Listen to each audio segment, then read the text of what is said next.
Hi friends, welcome to Abhijay TV. Abhijay టీవీలో ఈరోజు మనం మాట్లాడుకుంటున్న టాపిక్ ఏంటంటే హైదరాబాద్ సెంట్రల్ యూనివర్సిటీకి సంబంధించినటువంటి 400 ఎకరాల భూ వ్యవహారంపై అదే యొక్క హైదరాబాద్ బయోడైవర్సిటీని చెడగొట్టే విధంగా రాష్ట్ర ప్రభుత్వం కొన్ని నిర్ణయాలు తీసుకుంటుంది.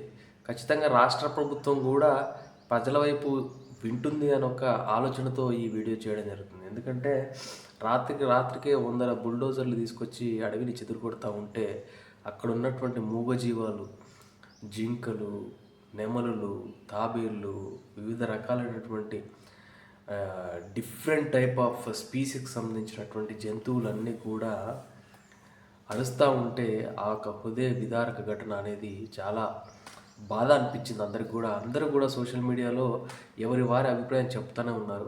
ఖచ్చితంగా ప్రభుత్వం కూడా కోర్టులు సెలవు దినాలు ఉన్నప్పుడు ఇటువంటి రాత్రికి చేపట్టే చర్యలు అనేవి చాలా మంచివి కాదు.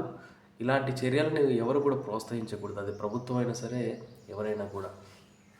ఇది ఒక ఇంతటి దుర్మార్గమైన చర్యని ఎవరు కూడా యాక్సెప్ట్ చేయరు. ఖచ్చితంగా ప్రభుత్వానికి కూడా కొంచెం సమాచారం ఉంటుంది. అభివృద్ధి అనేది అందరికీ అవసరమే. అదేవిధంగా హైదరాబాద్ నేచర్ సిటీని ఎవరు కూడా దూరం చేయకూడదు. ఎందుకంటే హైదరాబాద్లో ఎంత పొల్యూషన్ క్రియేట్ అవుతుందో అంతటి ఆక్సిజన్ను కూడా క్రియేట్ చేయగలిగే శక్తి హైదరాబాద్కు ఉంది. కాబట్టి ఆల్రెడీ కొన్ని వందల సంవత్సరాల నుంచి కొన్ని వేల చెట్లు పెరుగుతూ ఒక నేచర్ ఆటోమేటిక్గా ఏర్పడిన దాన్ని ఈరోజు కనుక మనం దాన్ని డిస్టర్బ్ చేస్తే మళ్ళీ అంతటి నేచర్ని క్రియేట్ చేయాలంటే ఎన్ని సంవత్సరాలు పడుతుంది అనేది కూడా ప్రభుత్వం వైపు నుంచి కూడా కొంచెం ఆలోచించాల్సిన అవసరం ఉంది. డెవలప్ అనేది కూడా అవసరమే. దాన్ని డిస్ట్రిక్ట్స్ డివైడ్ చేసుకుంటూ అంటే డిస్ట్రిక్ట్స్లో ఇంకా అభివృద్ధి చేస్తే ప్రతి డిస్ట్రిక్ట్ కూడా అభివృద్ధి చెందుతుంది. అదేవిధంగా ప్రతి డిస్ట్రిక్ట్లో కూడా గవర్నమెంట్ స్థలాలు ఉన్నాయి, ప్రభుత్వ స్థలాలు ఉన్నాయి.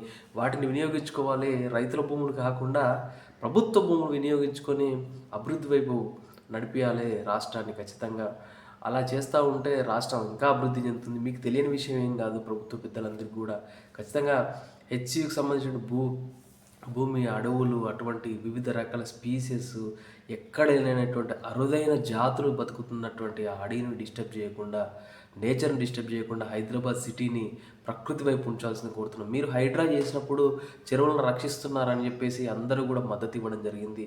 ఇప్పుడు మీరు రివర్స్గా మళ్ళీ అడవులు నరుకుతూ ఉంటే దానికి అర్థమైందనేది ఎవరికి కూడా అర్థం కాని సిచ్యువేషన్ ఉంది. ఎవరు మాట్లాడలేని సిచ్యువేషన్కి వస్తుంది. ఎందుకంటే హైడ్రా విషయంలో చెరువులను రక్షిస్తున్నటువంటి ప్రభుత్వం ఇప్పుడు అదే అడవిని డిమాలిష్ చేస్తూ ఉంటే ఎవరికి కూడా అర్థం కాని సిచ్యువేషన్ ఉంది.